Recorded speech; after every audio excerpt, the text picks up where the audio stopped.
অভ্যুত্থানের বর্ষপূর্তিতে সারা দেশে জুলাই জুড়ে এনসিপির পদযাত্রা। 5 আগস্ট ছাত্র জনতার মুক্তি দিবস, ঘোষণাপত্র প্রকাশ ও আওয়ামী লীগ নিষিদ্ধ না করায় ক্ষোভ। এই ছাত্র জনতার জুলাই ঘোষণাপত্র এবং ইস্তেহার কর্মসূচি রাখছি। প্রত্যাশা শুনে তাদেরকে সাথে নিয়ে আমরা 3রা আগস্ট শহীদ মিনারে ছাত্র জনতার জুলাই ঘোষণাপত্র এবং ইস্তেহার পাঠ করব। আবু সাইদের মৃত্যু দিবসে জুলাই সনদ স্বাক্ষরের পরিকল্পনা, জানালো ঐকমত্য কমিশন।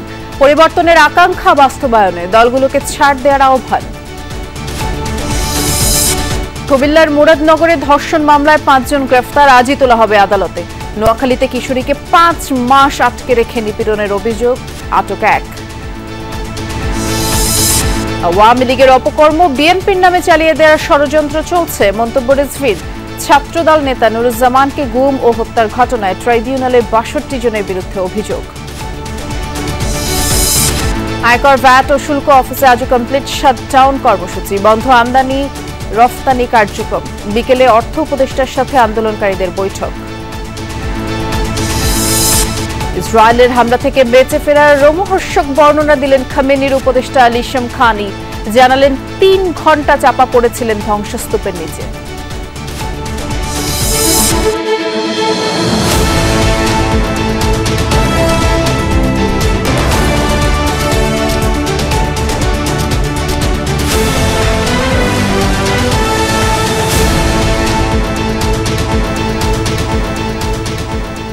শুভেচ্ছা, আমন্ত্রণ দুপুরের বাংলাদেশে। নুসরাত বৃষ্টির সাথে আছি। শিরোনামগুলো শুনছিলেন। 36 দিনব্যাপী জুলাই আন্দোলনের বর্ষপূর্তি কর্মসূচি ঘোষণা করেছে এনসিপি। 3 আগস্ট ছাত্র জনতার ইশতেহার ও ঘোষণাপত্র পাঠ করবে দলটি। সরকার ঘোষণাপত্র দিতে ব্যর্থ হয়েছে বলে জানান দলটির আহ্বায়ক নাহিদ ইসলাম। 1 জুলাই থেকে দেশব্যাপী পদযাত্রা দিয়ে শুরু হবে এই কর্মসূচি। চাকরিতে কোটা বৈষম্য দূর করার দাবিতে উত্তাল রাজপথ। 2024 সালের 16 জুলাই আবু সাইদের আত্মত্যাগের পর বিক্ষোভ রূপ নেয় গণ আন্দোলনে। 3 আগস্ট ছাত্র জনতার 1 দফা দাবি ঘোষণার মধ্য দিয়ে আওয়ামী লীগ সরকার পতনের সূচনা হয়। 5 আগস্ট 1 বছর আগে প্রবল প্রতিরোধের যে মহাকাব্য রচিত হয়েছিল, বছর ঘুরে দুয়ারে সেই রক্তাক্ত জুলাই। আন্দোলনের নেতৃত্ব থেকে উঠে আসা দল এনসিপি বর্ষপূর্তি উপলক্ষে ঘোষণা করেছে 36 দিনের কর্মসূচি। 1 জুলাই শহীদ আবু সাইদের কবর জিয়ারতের মাধ্যমে এই পদযাত্রাটি শুরু হবে। অভ্যুত্থানকারী এবং বাংলাদেশের সাধারণ ছাত্র জনতা যারা রয়েছেন তাদের সাথে কথা বলবো। তাদের যে আকাঙ্ক্ষা ছিল জুলাই নিয়ে, সেই আকাঙ্ক্ষার কথা আমরা শুনবো। নাহিদ ইসলাম বলেন, শহীদ পরিবার ও আন্দোলনকারীদের দাবি ছিল জুলাই ঘোষণাপত্রের। সরকার সেই দাবি পূরণের আশ্বাসও দিয়েছিল। আবারও সবাইকে আহ্বান জানাবে এনসিপি। এবার কেউ না আসলেও হবে ইশতেহার পাঠ। আমি মনে করব যে সরকার যেহেতু ব্যর্থ হয়েছে, আমরা আর কারো উপর নির্ভরশীল নই। ফলে আমরা আমাদের মতো করে এই ঘোষণাপত্র পাঠ করব। পরবর্তীতে সরকারের একটি দায়িত্ব থাকবে সেটাকে কিভাবে আইনি প্রক্রিয়ায় একটা আইনি ডকুমেন্টে সেটাকে রূপান্তর করা। বৈষম্য বিরোধী আন্দোলনের স্বপ্ন পূরণ নিয়ে সদ্য বিদায়ী নেতৃত্বের কারো কারো আক্ষেপ নিয়ে মন্তব্য করেনি এনসিপি নেতারা। অবশ্যই নির্বাচনের আগে এই বিচার কতদিনে শেষ হবে, কোন প্রক্রিয়া শেষ হবে এবং পরবর্তীতে যারাই সরকারে থাকবে এই বিচার শেষ করতে তারা দায়বদ্ধ থাকবে, এরকম কমিটমেন্ট লাগবে। রাসেল আহমেদ, যমুনা নিউজ, ঢাকা। শহীদ আবু সাইদের মৃত্যুর দিবসে জুলাই সনদে স্বাক্ষরের পরিকল্পনা আছে, তবে তা না হলেও 1 মাসের মধ্যে জুলাই সনদ স্বাক্ষর করা হবে বলে জানিয়েছেন জাতীয় ঐকমত্য কমিশনের সহসভাপতি আলী রিয়াজ। 3 দিন বিরতির পর রাজনৈতিক দলগুলোর সাথে আজ আবারও বৈঠকে বসেছে জাতীয় ঐকমত্য কমিশন। বৈঠক শুরুর আগে কমিশনের পক্ষ থেকে ডক্টর আলী রিয়াজ জানিয়েছেন, পরিবর্তনের আকাঙ্ক্ষার প্রেক্ষিতে কমিশন আগের জায়গা থেকে সরে এসেছে। রাজনৈতিক দলগুলোর অনেক প্রস্তাবনাই গ্রহণ করেছে, তাই দলগুলোকেও কিছুটা ছাড় দিয়ে এগিয়ে আসতে হবে। আর সবশেষ বৈঠকে সাংবিধানিক ও সংবিধিবদ্ধ প্রতিষ্ঠানের নিয়োগ কমিটি, প্রধানমন্ত্রীর মেয়াদ নিয়ে আলোচনা হয়। তখন সাংবিধানিক প্রতিষ্ঠানের জন্য নিয়োগ কমিটি না করার শর্তে একজন ব্যক্তি 10 বছর পর্যন্ত প্রধানমন্ত্রীর মেয়াদ মেনে নেয় বিএনপি।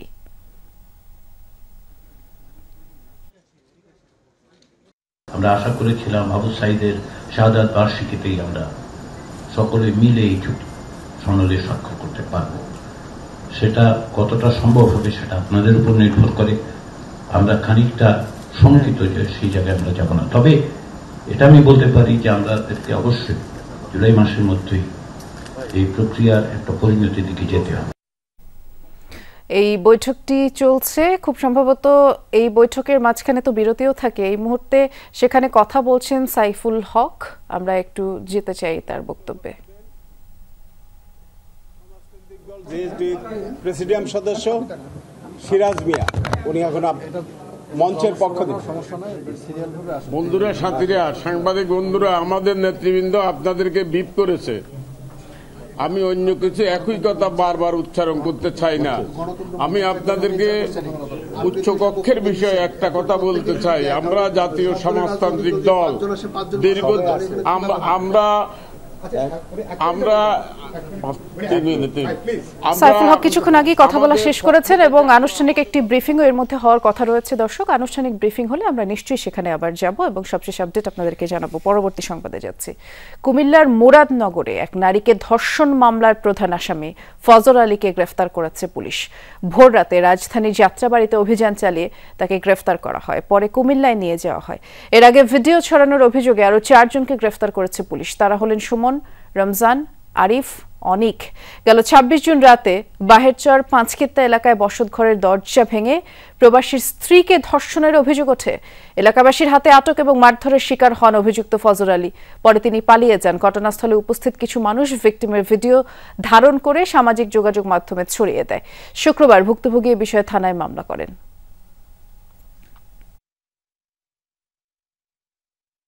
যেহেতু একটি মামলা, ধর্ষণ মামলা হয়েছে এবং এটি তদন্ত চলছে, তদন্তের পর্যায়ে যদি জানা যায় এই ঘটনার অন্য কোনো মোটিভ আছে কিনা কিংবা এর সাথে আরও কেউ জড়িত আছে কিনা, আমরা সবাইকে আইনের আওতায় আনবো। কুমিল্লার মুরাদনগরের এই ঘটনার আরও বিস্তারিত জানবো আমাদের সহকর্মী খোকন চৌধুরীর কাছ থেকে। খোকন, আসামিদের কি আদালতে আজ তোলা হয়েছে কিনা জানাবেন। মামলার বিষয়ে নতুন কি তথ্য জানা গেল সেটিও জানতে চাই। বৃষ্টি, এখন পর্যন্ত আসলে এই ঘটনার পর থেকে কিন্তু বিভিন্ন ধরনের কিন্তু গুঞ্জন ছড়ানো হচ্ছে, অর্থাৎ সামাজিক যোগাযোগ মাধ্যমে কখনো বলা হচ্ছে যে সে যিনি ভিকটিম রয়েছেন তিনি মামলার প্রত্যাহারের কথা বলছেন, কখনো বলা হচ্ছে যে তিনি আত্মহত্যা করেছেন বা নানান ধরনের কথা। তবে ভিকটিমের একটি আমরা বক্তব্য শুনতে পেয়েছি যে যিনি যে সে দাবি করছেন যারা এই অভিযোগে অভিযুক্ত তাদেরকে যদি দৃষ্টান্তমূলক শাস্তি না দেয়া হয় কিংবা তারা যদি কখনো দেখে যে সে খোলা ময়দানে ঘুরতেছে সে কারণে হয়তো বা সে আত্মহত্যা করবে, এমন ধরনের একটি বক্তব্য কিন্তু সামাজিক যোগাযোগ মাধ্যমে ঘুরে বেড়াচ্ছে। তো সব মিলিয়ে আসলে এখন পর্যন্ত নানা গুঞ্জনের মধ্যেও চলছে। তবে আসামিদের কাউকেই এখন পর্যন্ত আদালতে তোলা হয়নি। কিছুক্ষণ আগে আমরা একটি বিশ্বস্ত সূত্রে জানতে পারলাম যে হয়তো 4টা থেকে 5টা নাগাদ এর মধ্যে যে কোনো সময় হয়তো তাদেরকে যে 4 জন তাদেরকে আদালতে তোলা হবে। আর মেইন যে ফজর আলী আসামি সে এখন বর্তমানে চিকিৎসাধীন রয়েছে। সে ঘটনার দিন গণপিটুনিতে সে আহত। পুলিশ যেটি বলছে আসলে তাদেরকে এখন তাকে চিকিৎসাধীন রাখা হয়েছে হাসপাতালে। ছাড়পত্র পাওয়ার পরেই তাকে আসলে আদালতে তোলা হবে। এছাড়া যে বাকি 4 জনকে যে কোনো মুহূর্তেই আদালতে তোলা হতে পারে। এখন পর্যন্ত আসলে আমরা আদালতের সামনে অপেক্ষমান আছি যে আসলে কখন নাগাদ তাদেরকে নিয়ে আসা হবে। পুলিশ কিন্তু বললেন 4টা 5টার দিকে তোলা হতে পারে, নিশ্চয়ই তখন আবার আপনার মাধ্যমে আপডেট জানিয়ে দেব। ধন্যবাদ। নোয়াখালীর এক কিশোরীকে রাঙামাটিতে তুলে নিয়ে 5 মাস আটকে রেখে ধর্ষণের অভিযোগ উঠেছে। এই ঘটনার পর অভিযুক্তকে গ্রেফতার করেছে র্যাব। প্রেস বিজ্ঞপ্তিতে র্যাব জানিয়েছে শনিবার সন্ধ্যায় ফটিকছড়ির শাঁকতলা বাজারে যৌথ অভিযান চালিয়ে জাহেদ হাসানকে গ্রেফতার করা হয়। হাটহাজারী থানায় তাকে হস্তান্তর করা হয়। আর এজাহারে উল্লেখ, হাতিয়ার বাসিন্দা ভুক্তভোগী কিশোরী, অভিযুক্ত জাহেদ তার প্রতিবেশী এবং 3 সন্তানের জনক। গত 6 জানুয়ারি ভিকটিমকে অপহরণ করে কাপ্তাইয়ে নিয়ে যায় জাহেদ। সেখানে 5 মাস আটকে রেখে নির্যাতনের অভিযোগ ওঠে। 18 জন উদ্ধার হন ওই কিশোরী। পরে আদালতে মামলা করে তার পরিবার। কুমিল্লার মুরাদনগরের ধর্ষণের ওই ঘটনা ঘিরে স্থানীয় আওয়ামী লীগ নেতার অপকর্ম বিএনপির উপর চাপিয়ে দেওয়ার ষড়যন্ত্র হচ্ছে বলে অভিযোগ করেন বিএনপির সিনিয়র যুগ্ম মহাসচিব রুহুল কবির রিজভী। গণ অভ্যুত্থান, শোক ও বিজয়ের বর্ষপূর্তি পালন উপলক্ষে গঠিত উপকমিটির নেতৃবৃন্দের সাথে বৈঠক শেষে তিনি বলেছেন, ফ্যাসিবাদের দোসররা পরিকল্পিতভাবে দেশের বিভিন্ন ঘটনা পুঁজি করে সরকার ও বিএনপি নিয়ে অপপ্রচার চালাচ্ছে। এ ঘটনায় দায়ীদের দৃষ্টান্তমূলক বিচারের দাবি তিনি জানান। আরও জানান, 1 জুলাই মৈত্রী সম্মেলন কেন্দ্রে শহীদ পরিবার, গুম খুনের শিকার পরিবার সমমনা রাজনৈতিক দলের নেতৃবৃন্দ থাকবেন। অনুষ্ঠানে ভারপ্রাপ্ত চেয়ারম্যান তারেক রহমান যুক্ত থাকবেন। ক্ষমতায় আসতেই হবে এটা বিবেচ্য বিষয় নয়, ক্ষমতায় এসে শহীদদের স্বপ্ন বাস্তবায়ন করবে বিএনপি। বৃহত্তর স্বার্থে সকলকে ঐক্যবদ্ধ থাকার আহ্বান জানান রিজভী আহমেদ।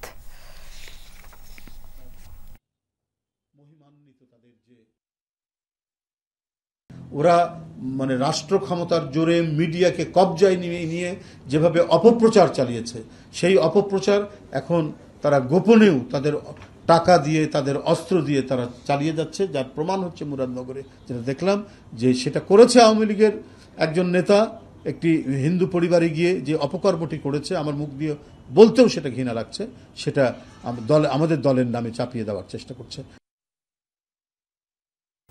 ছাত্রদল নেতা নুরুজ্জামান জনিকে অপহরণ, গুম করে ক্রস ফায়ারে হত্যার দায়ে সাবের হোসেন চৌধুরী, আসাদুজ্জামান মিয়া সহ ৬২ জনকে আসামি করে ট্রাইব্যুনালে অভিযোগ করে বিএনপি। সকালে আন্তর্জাতিক অপরাধ ট্রাইব্যুনালে এই অভিযোগ জানান বিএনপির মামলা ও সমন্বয় প্রধান সালাউদ্দিন খান। তিনি বলেছেন, ২০১৫ সালে জনি জেলখানায় যায় এক বন্ধুকে দেখতে, সেখানে তাকে অপহরণ করা হয়, পরে গুম করে রেখে ২ দিন পর ১৬টি গুলি করে ক্রস ফায়ারের মাধ্যমে হত্যা করা হয়। মামলার এজাহারে বলা হয়েছে, ২০১৫ সালে ১৯ জানুয়ারি সকালে জনি ও তার সহপাঠী মঈন সহ ঢাকা কেন্দ্রীয় কারাগারে ছোট ভাই মনিরুজ্জামান হীরাকে দেখতে যান। কেন্দ্রীয় কারাগার থেকে ফেরার পথে তাদের অবৈধভাবে আটক করে অজ্ঞাত স্থানে নিয়ে যাওয়া হয়। পরে তাদের ডিবি ঢাকা মেট্রোপলিটন দক্ষিণ কার্যালয়ে নিয়েও নির্যাতন চালানো হয়। আমার এই নুরুজ্জামান জনিকে একে একে এই বুকের ভিতরে 18টা গুলি করেছে।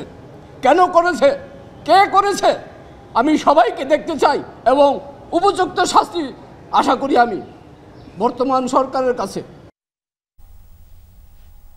ছাত্র জনতার গণ অভ্যুত্থানে গত ৫ আগস্ট রাজধানীর চানখারপুলে গুলি ছুঁড়ে ৬ জনকে হত্যার ঘটনায় কনস্টেবল সুজন সহ ৪ জনকে হাজির করা হয়েছে ট্রাইব্যুনালে। গ্রেফতার ৪ আসামি হলেন শাহবাগ থানার বরখাস্ত হওয়া পরিদর্শক আরশাদ ও ৩ কনস্টেবল সুজন, ইমাজ হোসেন ইমন, নাসিরুল। আজ বিচারপতি গোলাম মুর্তুজা মজুমদারের নেতৃত্বাধীন ট্রাইব্যুনাল ১-এ মামলাটি শুনানি হওয়ার কথা। এর আগে মামলার প্রধান আসামি সাবেক ডিএমপি কমিশনার হাবিবুর রহমান সহ পলাতক ৪ আসামির পক্ষে রাষ্ট্র নিয়োজিত আইনজীবী নিয়োগের সিদ্ধান্ত নেয় ট্রাইব্যুনাল। এর আগে গত ৩ জুন এই মামলার পলাতক ৪ আসামিকে আন্তর্জাতিক অপরাধ ট্রাইব্যুনালে হাজির করতে পত্রিকার বিজ্ঞপ্তি প্রকাশের নির্দেশ দেওয়া হয়। নিম্ন আদালতের বিচারকদের চাকরির শৃঙ্খলা বিধি অনুমোদন করে ২০১৮ সালে আপিল বিভাগের দেয়া রায় স্থগিত করেছেন প্রধান বিচারপতি ডক্টর সৈয়দ রেফাত আহমেদের নেতৃত্বাধীন ৬ বিচারপতির বেঞ্চ। সকালে আদেশ দেন আপিল বিভাগ। আদালতে আবেদনের পক্ষে শুনানি করেন আইনজীবী মোহাম্মদ শিশির মনির। রাষ্ট্রপক্ষে ছিলেন অ্যাটর্নি জেনারেল মোহাম্মদ আসাদুজ্জামান। এর আগে বিচার বিভাগ পৃথকীকরণ সংক্রান্ত মাজদার হোসেন মামলার রায়ের ধারাবাহিকতায় বাংলাদেশ জুডিশিয়াল সার্ভিস শৃঙ্খলা বিধিমালা ২০১৭ প্রজ্ঞাপন আকারে ২০১৭ সালের ১১ ডিসেম্বর প্রকাশ করা হয়। আর এই বিধিমালা গ্রহণ করে ২০১৮ সালের ৩ জানুয়ারি আদেশ দেন ৫ সদস্যের আপিল বিভাগ। এই আদেশ পুনর্বিবেচনার চেয়ে তৃতীয় পক্ষ হিসেবে আইনজীবী মোহাম্মদ শিশির মনির সহ ৮ আইনজীবী মে মাসে আপিল বিভাগে আবেদন করেন। আবেদনটি গত ২১ মে আপিল বিভাগের চেম্বার আদালতে ওঠে, আর সেদিন আদালত আবেদনটি আপিল বিভাগে শুনানির জন্য নির্ধারণ করেন। এর ধারাবাহিকতায় গত বৃহস্পতিবার শুনানি হয়। ৩রা জানুয়ারি ২০১৮ তারিখে যে আদেশটি গ্রহণ করেছিলেন জনাব বিচারপতি ওয়াহাব মিয়ার নেতৃত্বে, সেই আদেশটিকে স্থগিত করে দিয়েছেন।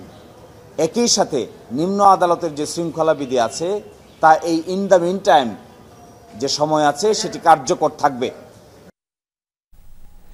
দ্বিতীয় দিনের মতো চলছে এনবিআর সংস্কার ঐক্য পরিষদের কমপ্লিট শাটডাউন কর্মসূচি। তবে সার্বিক বিষয়ে অর্থ উপদেষ্টার সাথে আলোচনার জন্য সচিবালয়ে যাচ্ছেন ঐক্য পরিষদের প্রতিনিধি দল।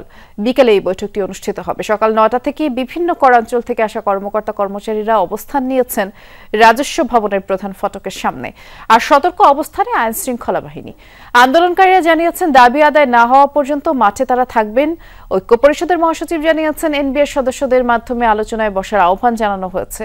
সময় নির্দিষ্ট হলে প্রতিনিধি দল সচিবালয়ে যাবে। এদিকে এই কর্মসূচির প্রভাবে ব্যবসা বাণিজ্যে অচলাবস্থা দেখা দিয়েছে। সেবা গ্রহীতারা বঞ্চিত হচ্ছেন। ২২ জুন থেকে দ্বিতীয় দফায় শুরু হওয়া আন্দোলন এখন রূপ নিয়েছে চেয়ারম্যান অপসারণের ১ দফা দাবিতে। তবে শাটডাউনের আওতামুক্ত রয়েছে আন্তর্জাতিক যাত্রী সেবা।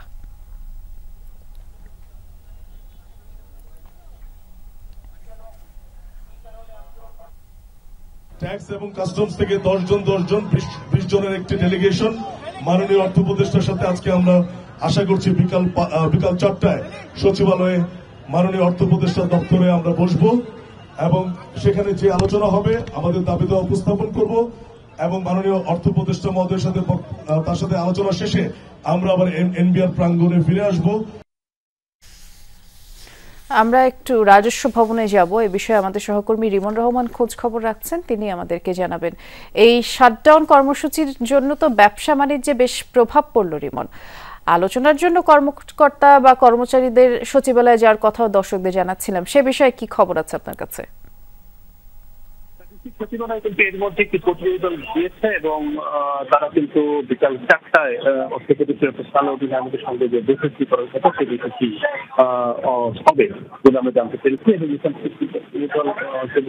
যেটি জানিয়েছেন যে আসলে 3 থেকে 4টি বিষয়ে আলোচনা হবে। একটি হচ্ছে যে ইন্ডিয়ার যে চেয়ারম্যান রয়েছেন তার অপসারণের বিষয়ে আলোচনা, পাশাপাশি অন্য যে দুটি বিষয় সেটা হচ্ছে যে সংস্কার যে হচ্ছে ইন্ডিয়ার সেই সংস্কারের বিভিন্ন কার্যক্রম নিয়ে, পাশাপাশি ইন্ডিয়ার যে বৃদ্ধি করা হয়েছে তারা মূলত সেই বিষয়ে যাতে প্রত্যাহার করা হয় সে বিষয়ে তারা মূলত বলতে দেবে।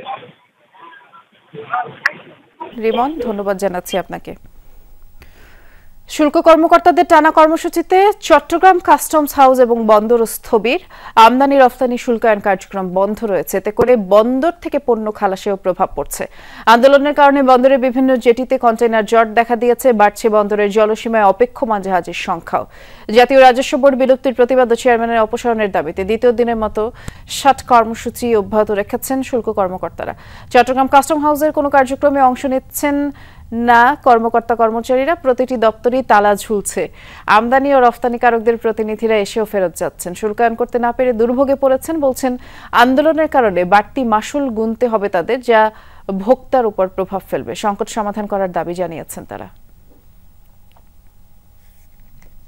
সরকার এবং এনবিআর এর কর্মচারীদের বা কর্মকর্তাদের সাথে যে বৈরিত আচরণ বা যেটা হচ্ছে, এটার জন্য আলটিমেটলি ব্যবসায়ীরাই ক্ষতিগ্রস্ত হচ্ছে, আমরা ক্ষতিগ্রস্ত হচ্ছে, আমাদের কাজ জমে যাচ্ছে, এই বন্দরের যে অ্যাক্টিভিটিস কমে যাচ্ছে। বন্দরে কন্টেইনার যানজট আছে, কারণ এখন ডেলিভারি হচ্ছে না। একটা কন্টেইনার কালকেও ডেলিভারি হয়নি, আজও হয় নাই। ড্যামেজ খাচ্ছে পোর্টে প্লাস শিপিং এর জন্য 1 টাকা মাফ করবে না, প্লাস আপনার পোর্টে 1 টাকা মাফ করবে না।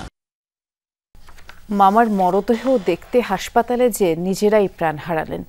দিবাগত রাত 2টার পর উত্তরা পূর্ব থানার সামনে বেপরোয়া ট্রাকের চাপায় পিষ্ট হয়ে প্রাণ হারান 3 জন। নিহতরা হলেন ফাহিম, নাইম, জাভেদ। ফাহিম ও নাইম খালাতো ভাই, আর জাভেদ দুজনেরই মামা। পুলিশ রাতেই মরদেহ উদ্ধার করে শহীদ সোহরাওয়ার্দী মেডিকেল কলেজের মর্গে পাঠায়। পুলিশ জানায়, একই পরিবারের 3 জন রাতে উত্তরার হাসপাতালে তাদের আত্মীয়ের মরদেহ দেখতে যান। হাসপাতাল থেকে বাসায় ফেরার পথে 3 জনই লাশ হলো। চালক ও ট্রাকটি আটক করা হয়েছে। নিহত ফাহিম আহসানুল্লাহ বিজ্ঞান ও প্রযুক্তি বিশ্ববিদ্যালয়ের কম্পিউটার সায়েন্সের 3য় বর্ষের ছাত্র। তার মৃত্যুর খবরে মর্গে ছুটে যান বন্ধু সহপাঠীরা।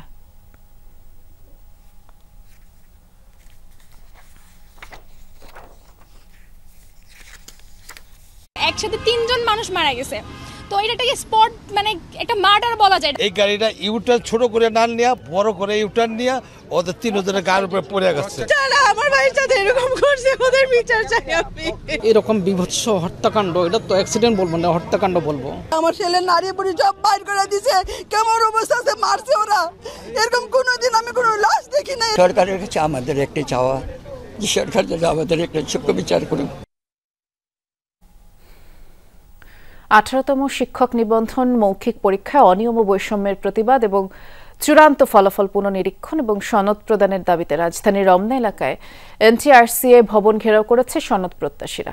আন্দোলনকারীদের দাবি, কর্মকর্তাদের দুর্নীতির কারণে প্রিলি ও লিখিত পরীক্ষায় উত্তীর্ণ হওয়ার পরও মৌখিক পরীক্ষায় তাদেরকে ফেল করিয়ে দেওয়া হয়েছে। তারা বলছেন, ইচ্ছে করে সার্কুলারের 2 বছর পরে ফলাফল ঘোষণা করায় অনেকের চাকরির বয়সও শেষ হয়ে গেছে।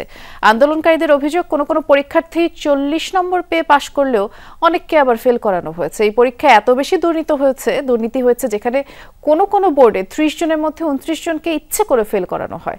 দাবি আদায় না হওয়া পর্যন্ত আন্দোলন চালিয়ে যাওয়ার ঘোষণা দেন তারা।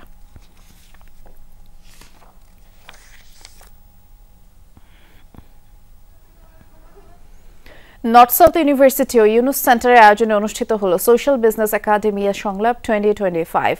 মূলত শিক্ষা, টেকসই উন্নয়ন, সামাজিক ব্যবসাকে কেন্দ্র করে আয়োজিত এই আন্তর্জাতিক সম্মেলনে অংশ নেন সরকারের উপদেষ্টা, শিক্ষাবিদ, ব্যাংকার, উদ্যোক্তারা। আয়োজনে বক্তারা বলেন, সোশ্যাল বিজনেস ও ইসলামের মূল্যবোধের মিল রয়েছে, কারণ ইসলামও সততা, শ্রম ও সহমর্মিতার উপরে জোর দেয়। এটি একটি বাস্তব পথ যার লক্ষ্য শূন্য দারিদ্র্য, শূন্য বেকারত্ব, শূন্য কার্বন নিঃসরণ। অনুষ্ঠান উদ্বোধন করা হয় social business centre, sustainability centre, climate resilience centre নামের 3টি নতুন কেন্দ্র। আলোচনায় শিক্ষার মাধ্যমে দারিদ্র্য, বেকারত্ব, জলবায়ু সংকট মোকাবেলায় উপায় নিয়ে মতবিনিময় হয়। দিনব্যাপী ছিল প্যানেল আলোচনা, 30 ক্লাব কনভেনশন এবং তরুণদের উদ্যোগ প্রদর্শনী।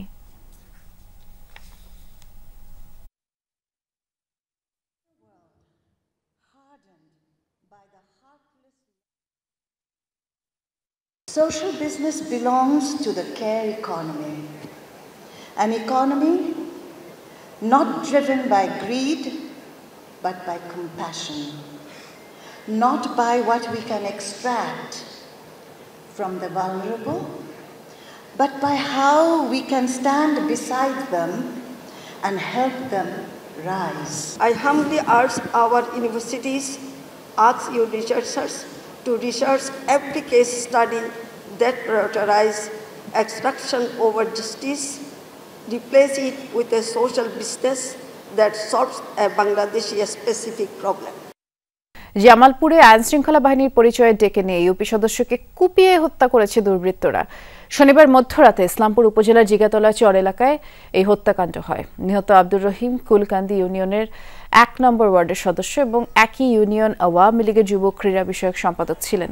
স্বজনদের দাবি, গভীর রাতে আইনশৃঙ্খলা বাহিনীর পরিচয় রহিমকে ডেকে নেয় কয়েকজন। এরপরে বাড়ির উঠানে তাকে কুপিয়ে হত্যা করা হয়, আর বাধা দিলে স্ত্রী সহ স্বজনদের মারধর করা হয়। সকালে পুলিশ মরদেহ উদ্ধার করে।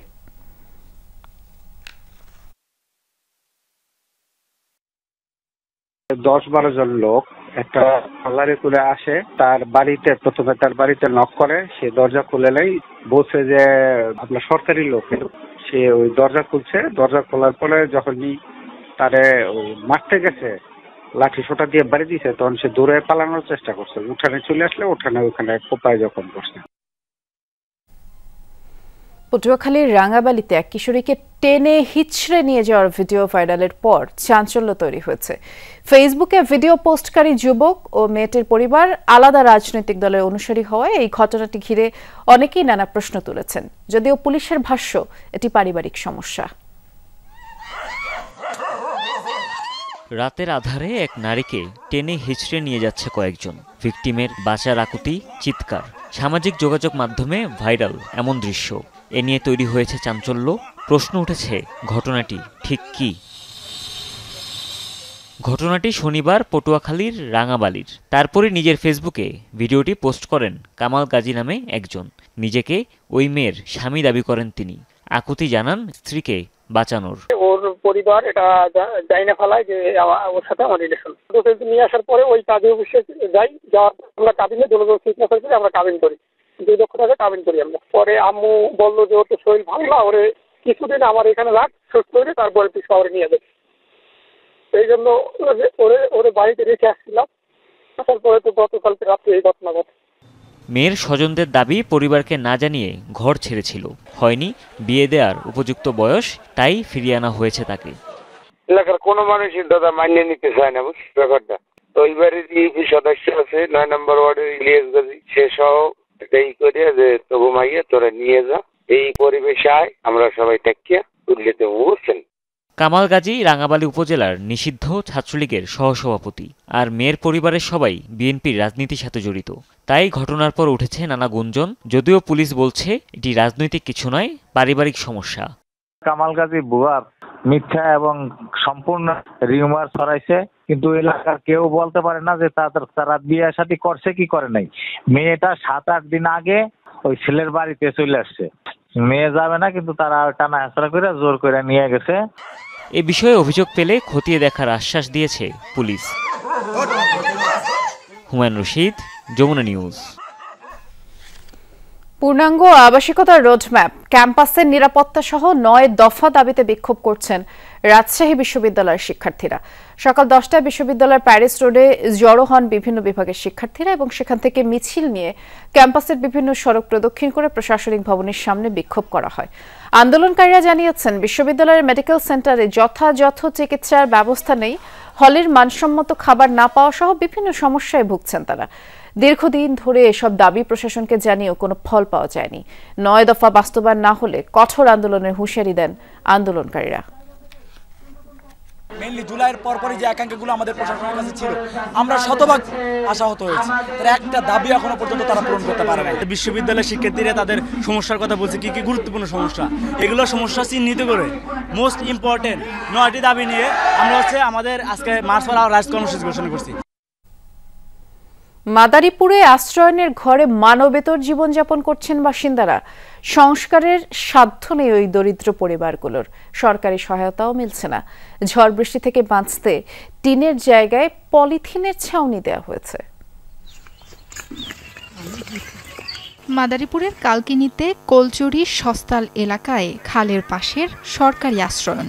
২০০২ সালে এক প্রকল্পে কবরস্থান, খেলার মাঠ, সমবায় সমিতি সহ ৮টি টিনের ব্যারাক নির্মাণ হয়। প্রতিটি ব্যারাকে 10টি কক্ষ হস্তান্তর করা হয় ৮০টি ভূমিহীন পরিবারের মাঝে। হস্তান্তরের পর থেকে সংস্কার হয়নি ঘরগুলো। এত বছরে পাকা মেঝে ভেঙেছে, বৃষ্টির পানি আটকাতে ভাঙাচোরা ঘরের চালায় দেয়া হয়েছে পলিথিনের ছাউনি। এরই মধ্যে মানবেতর জীবনযাপন করছেন হতদরিদ্র মানুষগুলো। বাড়ার পর আগে ঘরে পড়ে বৃষ্টি মনে করে না হলে থাকে ওই কাগজ করে দেওয়া। ঘর দরজার জন্য আমরা ডিসি অফিস থেকে গেছি, টিউন অফিসে গেছি, এমনকি তহসিল অফিসে দরখাস্ত দিছি, কাগজে লিখিত দিছি। এমন কোনো সাধ্যও নাই যে আমরা কোনো কিছু করব, এমন সাধ্য আমাদের নাই। এই কারণে আমরা অনেক পুজো আছি। ৭০ বছরের বৃদ্ধ আহমেদ হাওলাদার। জায়গা জমি না থাকায় একমাত্র ঠাঁই আশ্রয়নের ঘর, কিন্তু জরাজীর্ণ ঘর মেরামতের সাধ্য নেই তার। একই অবস্থা অন্য পরিবারগুলোর। তো থাকতে আছি অনেক বছর, সামনে ভাঙছে, ঘরে কাপড় কাপড় আমরা যে জায়গায় থাকি এই জায়গায় কোনো গরু ছাগলও থাকে না, এই জায়গায় কোনো থাকার মতন ক্ষমতা নাই, মাথা গোজনের কোনো ঠাই নাই। আমরা কই যে নদীতে জাপটা মরা ছাড়া কোনো উদ্ধার নাই। বরাদ্দ পেলে ঘর সংস্কার করে দেওয়ার আশ্বাস উপজেলা নির্বাহী কর্মকর্তার। বিষয়টি আমি আমার সঠিকভাবে জানা নেই। আপনারা যেহেতু বললেন, আমি সেখানে লোক পাঠাবো বা প্রয়োজন হলে সরেজমিনে গিয়ে দেখব। পরবর্তীতে যদি তাদের সরকারিভাবে কোনো সহযোগিতা করা যায়, তাদের বাসস্থানের মান উন্নয়নে আমরা সেই ব্যবস্থা করব। সাবরিনা লিজা, যমুনা নিউজ। নওগাঁ বিশ্ববিদ্যালয়ের সবকিছুই প্রায় প্রস্তুত, অথচ পাঠদানের অনুমোদন মিলছে না। মঞ্জুরি কমিশনে লিখিত আবেদন দিয়েছে বিশ্ববিদ্যালয় কর্তৃপক্ষ। ধর্ণা দিয়েও সাড়া না পাওয়ায় স্থানীয়দের মাঝে ক্ষোভ ছড়িয়েছে। বাংলার আদি সভ্যতায় জ্ঞানের বাতিঘর ছিল নওগাঁর সোমপুর বিহার, কিন্তু বাতির নিচে যেন অন্ধকার। এ অঞ্চলের মানুষের প্রাণের দাবি ছিল পাহাড়পুরের আদলে একটি নতুন বিশ্ববিদ্যালয় প্রতিষ্ঠার। অনুমোদনও পেয়েছে। অভ্যন্তরীণ কিছু অগ্রগতি হলেও দীর্ঘদিনেও শুরু হয়নি শিক্ষা কার্যক্রম। এ নিয়ে ক্ষুব্ধ স্থানীয়রা। ক্লাস শুরু না হলে সে বিশ্ববিদ্যালয় থেকে লাভটা কি? ছাত্র জনতাকে নিয়ে নওগাঁর রাজপথে নেমে আমরা নওগাঁ বিশ্ববিদ্যালয় একাডেমিক কার্যক্রম পরিচালনার জন্য আমাদের যে অধিকার, সেই অধিকার আমরা ছিনিয়ে নিয়ে আসব। বিশ্ববিদ্যালয় মঞ্জুরি কমিশনের যে অবহেলা দেখতে পাচ্ছি, এটা আমাদের নওগাঁ জেলার যে ছাত্র সমাজ রয়েছে তাদের কাছে খুবই দৃষ্টিকটু। স্থায়ী ক্যাম্পাসের জায়গা নির্ধারণ হয়েছে, তবুও ভাড়া করা ভবনেই চলছে কার্যক্রম। একাডেমিক ভবন প্রস্তুত, কিন্তু মিলছে না পাঠদানের অনুমতি। শ্রেণীকক্ষকে আমার সবচেয়ে উৎকৃষ্ট স্থান বলে মনে করি। এই জন্য আমার মূল কাজটি ছিল আগে প্রথমত ক্লাস চালু করা। সে আবেদন করেছে, এখন পর্যন্ত অপেক্ষায় আছি একটা পজিটিভ রেসপন্সের জন্য। তারপর আবারও বোধহয় গত সপ্তাহে ইউজিসি বরাবরে আরেকটা আবেদন করেছে। শিক্ষার্থী ভর্তি ও পাঠদান অনুমোদনের জন্য আবেদন করেছে বিশ্ববিদ্যালয় কর্তৃপক্ষ। মঞ্জুরি কমিশনের চেয়ারম্যানের কাছে প্রশ্ন, তাহলে কবে শুরু হবে শিক্ষা কার্যক্রম? এই বছরে ফান্ড ক্রাইসিস, খুব সিরিয়াস ফান্ড ক্রাইসিস হওয়াতে ইউনিভার্সিটি গ্রান্টস কমিশন যে টাকাটা পায় সেটা আরো কমাই দিচ্ছে। মিনিস্ট্রি অফ এডুকেশনও কমাইছে, মিনিস্ট্রি অফ ফাইন্যান্সও কমাইছে, যে কারণে এই বছর আমরা কিছুই করতে পারছি না। তা এই সামনে আর্থিক বছরে আমরা ইনশাল্লাহ পজিটিভলি দেখব। প্রতিষ্ঠার কয়েক বছর পেরিয়ে গেছে, তবু অস্থায়ী কার্যালয়ে নাম সর্বস্ব বিশ্ববিদ্যালয় হয়ে দাঁড়িয়ে আছে এই বিদ্যাপীঠ। অভ্যন্তরীণ কিছু অগ্রগতি হয়েছে, কিন্তু প্রধান যে লক্ষ্য সেটি এখনো অধরা। তাই শিক্ষার্থী ভর্তি আর দ্রুত ক্লাস চালুর দাবি জানিয়েছেন স্থানীয়রা। শফিক ছোটন, যমুনা নিউজ, নওগাঁ। ইসরায়েলের 12 দিনের অভিযানে ইরানের 6 ইসলামিক চিন্তাবিদ প্রাণ হারিয়েছেন। শনিবার এই তথ্য নিশ্চিত করেছে ইরানের স্থানীয় বার্তা সংস্থা। নিহতদের মাঝে রয়েছেন ইরানের প্যারামিলিটারি সংস্থা বাসিজের কমান্ডার রামাজান আলী মেহরালি তাবা, ইসলামিক বিপ্লবী গার্ড বাহিনী IRGCর প্রকৌশল বিভাগ খতম আনবিয়ার কমান্ডারের ছেলে আমিন আব্বাস রশিদ, ধর্মীয় নেতা আবুল ফজল নিয়াজমন্দের এবং IRGCর কারাস শাখার মুখপাত্র আলী তুর্কাশভন্ত। নিহতদের তালিকায় থাকা আরও 2 ইসলামিক চিন্তাবিদের পরিচয় এখনও প্রকাশ করা হয়নি। ইসরায়েলের সামরিক বাহিনী IDF এর বিমান হামলায় এই 6 চিন্তাবিদ নিহত হন।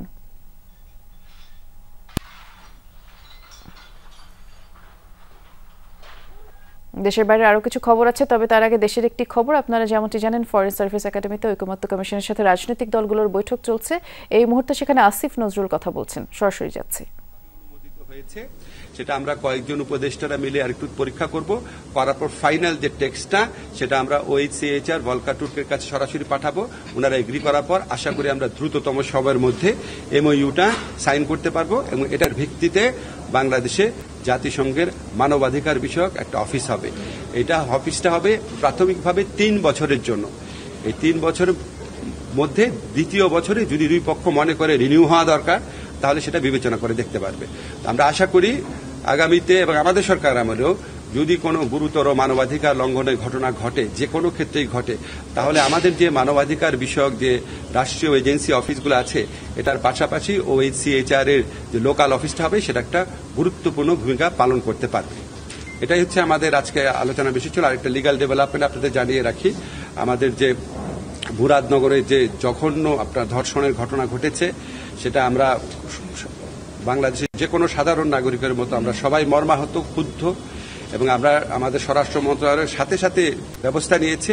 প্রধান আসামি সহ যারা এই ছবিগুলা ছড়িয়ে দেওয়ার কাজটা করেছে, অত্যন্ত দায়িত্বহীন অপরাধমূলক কাজটা করেছে, সবাইকে গ্রেফতার করা হয়েছে। আপনারা জানেন আমরা ধর্ষণ সংক্রান্ত যে আইন আছে সেটার অ্যামেন্ডমেন্ট করেছি। দ্রুততম সময় আপনারা মাগুরার ক্ষেত্রে আপনার বিচারও দেখেছেন। এটাও আমরা সর্বোচ্চ গুরুত্ব দিয়ে এই ঘটনার বিচার করব, এটা আমরা বদ্ধপরিকর। শুধু এটুকু জানালাম আপনাদের।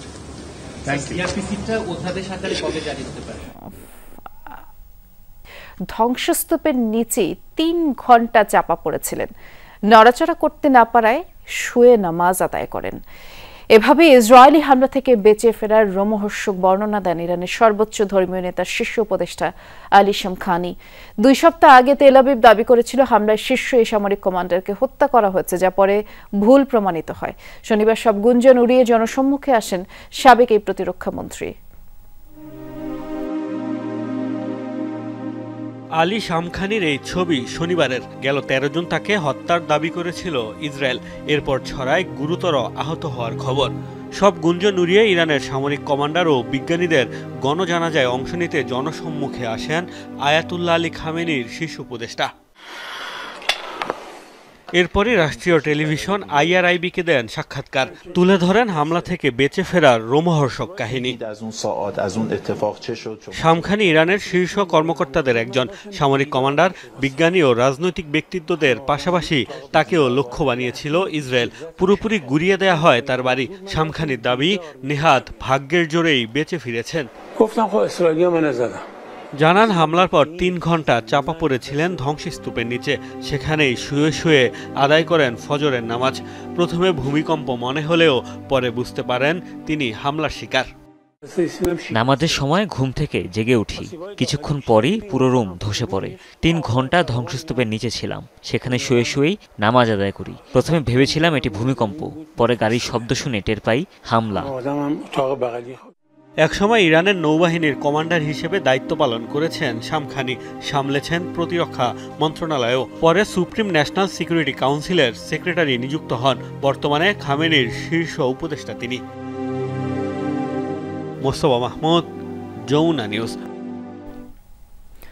এশিয়া কাপ নিয়ে কাটছে অনিশ্চয়তা। এবারের আসর নিয়ে আশার আলো দেখাচ্ছে ক্রিকবাজের এক প্রতিবেদন। জুলাইয়ের শুরুতেই আসতে পারে চূড়ান্ত সূচি এবং আসর শুরুর সম্ভাব্য তারিখ 10 সেপ্টেম্বর। বাংলাদেশ, ভারত, পাকিস্তান, শ্রীলঙ্কা, আফগানিস্তান ও সংযুক্ত আরব আমিরাতকে নিয়ে হাইব্রিড মডেলে হতে পারে এবারের এশিয়া কাপ। সময় ঘনিয়ে আসছে এশিয়া কাপের এবারের আসরের। মহাদেশীয় এই প্রতিযোগিতা আয়োজন ঘিরে সবচেয়ে বড় বাধা ভারত পাকিস্তান রাজনৈতিক বৈরিতা। কাশ্মীরের পেহেলগাম হামলাকে কেন্দ্র করে যা বেড়েছিল বহু গুণে। তবে দুদেশের যুদ্ধবিরতির পর ফিরেছে কিছুটা স্বস্তি। এশিয়া কাপের ব্রডকাস্টার সনি স্পোর্টস নেটওয়ার্ক এরই মধ্যে বিজ্ঞাপন প্রচার শুরু করেছে তাদের চ্যানেলগুলোতে। যদিও সেই বিজ্ঞাপনে সুরিয়া, শান্ত, আসালাঙ্কাদের রাখা হলেও নেই পাকিস্তানের কোনো প্রতিনিধি। তবুও বলা যায় এশিয়া কাপ আয়োজন ঘিরে কাটছে দোলাচল। জনপ্রিয় ক্রীড়াভিত্তিক ওয়েবসাইট ক্রিকবাজ জানিয়েছে এশিয়া কাপ নিয়ে দেখা যাচ্ছে আশার আলো। এখনও চূড়ান্ত ঘোষণা না এলেও প্রতিবেদনে বলা হয়েছে জুলাইয়ের প্রথম সপ্তাহেই 6 দলের টি-20 ফরম্যাটের প্রতিযোগিতার সূচি ঘোষণা করতে পারে এশিয়ান ক্রিকেট কাউন্সিল। ক্রিকবাজ বলছে এবারের এশিয়া কাপে বাংলাদেশ, ভারত, পাকিস্তান, শ্রীলঙ্কা, আফগানিস্তান ও সংযুক্ত আরব আমিরাত অংশ নেবে। যদিও প্রাথমিক সিদ্ধান্ত অনুযায়ী গত বছরের এসিসি প্রিমিয়ার কাপের রানার্স আপ ওমান ও তৃতীয় হওয়া হংকংয়ের টুর্নামেন্টে অংশ নেয়ার কথা ছিল। তবে সবশেষ খবর ওমান ও হংকংকে ছাড়াই হতে পারে এবারের এশিয়া কাপ, যেখানে মূল আয়োজক হিসেবে আছে ভারতের নাম। তবে 23-এর এশিয়া কাপ কিংবা 25-এর চ্যাম্পিয়ন্স ট্রফির মতো এবারের এশিয়া কাপও হতে পারে হাইব্রিড মডেলে। ভারত পাকিস্তান দ্বিপাক্ষিক সিরিজের সুযোগ না থাকায় ক্রিকেট ভক্তরা তাকিয়ে থাকে বৈশ্বিক কিংবা মহাদেশীয় আসরগুলোতে। এবারও এশিয়া কাপেও তাই ভারত পাকিস্তান মুখোমুখি লড়াই নিশ্চিত। এবছর মেয়েদের ওয়ানডে বিশ্বকাপ আর আগামী বছর টি-20 বিশ্বকাপেও ভারত পাকিস্তানকে একই গ্রুপে রেখেছে আইসিসি। সনি স্পোর্টস নেটওয়ার্ক 17 কোটি মার্কিন ডলারে 4 আসরের স্বত্ব কেনার সময় সমঝোতা করেছিল প্রতি আসরে অন্তত 2টি ভারত পাকিস্তান ম্যাচ থাকবে। এখন অপেক্ষা চূড়ান্ত সূচির। রঞ্জন শান্ত, যমুনা স্পোর্টস। আর এই ছিল দুপুরে বাংলাদেশের আয়োজনে। সাথে থাকার জন্য সবাইকে ধন্যবাদ।